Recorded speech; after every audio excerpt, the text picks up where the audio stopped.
In a small village nestled between rolling hills and ancient trees, there lived a wise old monk named Kaito. Kaito was renowned for his ability to understand the thoughts and feelings of those around him. People from far and wide sought his guidance, hoping to unlock the secrets of his remarkable skill.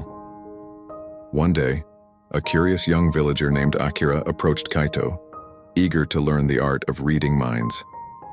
Kaito welcomed Akira with a warm smile and invited him to sit in the tranquil garden beside the monastery.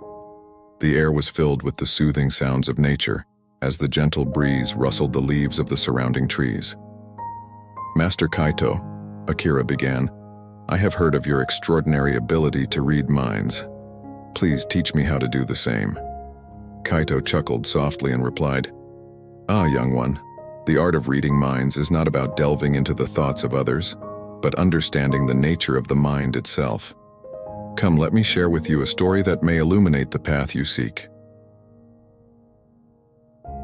Kaito led Akira through the village to a serene bamboo grove on the outskirts. The tall, slender bamboo shoots stood together in harmonious unity, swaying gently in the breeze. Kaito motioned for Akira to sit on a weathered rock, and he settled onto another nearby. "Imagine, young one, that each bamboo shoot represents a mind," Kaito began. "They stand together, connected at their roots, yet each one grows independently, reaching for the sky. Similarly, the minds of people are interconnected in the vast web of existence, yet each individual mind is unique, with its own thoughts and experiences." Akira listened intently as Kaito continued. "To understand the minds of others, one must first learn to understand their own mind. Just as a bamboo shoot grows straight and strong when nourished by the earth, the mind flourishes when nurtured by mindfulness and self-awareness." Kaito and Akira strolled to a tranquil pond where the water was still, reflecting the azure sky above. Kaito gestured towards the pond and said, "Look at the surface of the water. When a stone is cast into the pond, it creates ripples that spread outward." He picked up a small pebble and tossed it into the pond. The water rippled, distorting the reflections of the surrounding trees and sky. Kaito continued, "In the same way, our thoughts create ripples in the stillness of the mind. To read the thoughts of others, one must learn to observe the subtle ripples and understand their origin." Akira pondered Kaito's words as they watched the ripples gradually fade away. "But Master Kaito, how can we observe these ripples in the minds of others?" Kaito smiled and replied, "By cultivating deep presence and empathy, just as you observe the ripples on the pond without judgment. Learn to listen to others without preconceived notions. Be present in the moment, and the ripples of their thoughts will reveal themselves to you." As the day unfolded, Kaito and Akira returned to the monastery, where they shared a simple meal of rice and tea. Kaito poured tea into 2 small cups, and Akira noticed that Kaito's cup was filled to the brim, while his own was only halfway. "Master Kaito, it seems you have given me less tea than yourself," Akira remarked. Kaito smiled and held up his cup. "Young one, your mind is like this cup. If it is already full, there is no space for new understanding. To read the minds of others, one must approach with an empty cup, free from assumptions and preconceptions." Akira nodded, realizing the wisdom in Kaito's words. "So, to read minds, I must cultivate an open and receptive mind, free from judgments and expectations." "Indeed," Kaito affirmed. "Just as the empty cup allows the tea to fill it, an open mind allows the thoughts and feelings of others to flow in without resistance."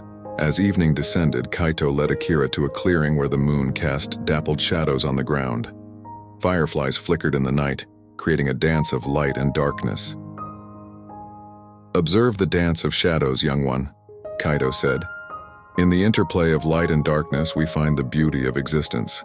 Similarly, in the dance of thoughts and emotions, we discover the intricate tapestry of the human mind." Akira watched the shadows shift and sway, understanding dawning in his eyes. "Master Kaito, are you saying that to read minds, one must appreciate the complexity and beauty of the human experience?" Kaito nodded. "Indeed. Each person is like a unique shadow in the dance of life, shaped by their experiences, hopes, and fears. To read minds, one must approach others with compassion and a genuine desire to understand the depth of their shadows. As the night grew deeper, Kaito and Akira returned to the monastery. In the quiet meditation hall, illuminated by soft candlelight, Kaito spoke of the final lesson. "Sit in stillness, young one, and close your eyes," Kaito instructed. "Imagine your mind as a clear, calm mirror. As you gaze into the mirror of your heart, let go of the reflections of your own desires and fears. See the mirror as it is, untarnished by the distortions of ego." Akira followed Kaito's guidance, and as he closed his eyes, he felt a profound sense of stillness within. The mirror of his heart began to reflect the essence of his being, free from the distractions of the outside world. In the quiet reflection of your own heart, you will find the clarity to understand the hearts of others, Kaito whispered. To read minds is not to invade the thoughts of others, but to connect with the shared essence of humanity that lies beyond the surface of words and actions. Days turned into weeks, and Akira diligently practiced the lessons imparted by Master Kaito. He learned to approach each interaction with an open heart, to observe the ripples of thoughts without judgment, and to appreciate the dance of shadows in the tapestry of human experience. One morning, as the sun bathed the village in golden light, Akira sought out Master Kaito with a radiant smile. "Master Kaito, I have experienced a profound awakening.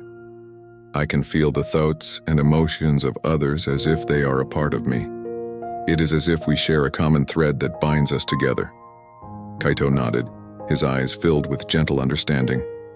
"Young one, what you have discovered is not the ability to invade minds, but the realization that we are all interconnected.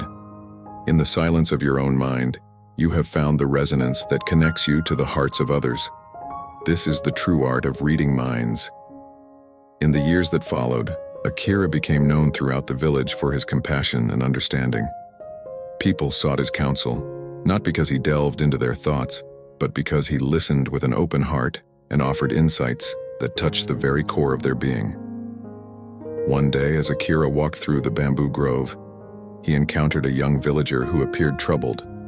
Without a word, Akira sat beside the person, offering a silent presence. In the stillness, the troubled heart began to open, and the ripples of thoughts gradually subsided. Thank you for watching. Subscribe for more stories that illuminate the path of understanding, and may your journey be filled with peace and wisdom. Until next time, be well.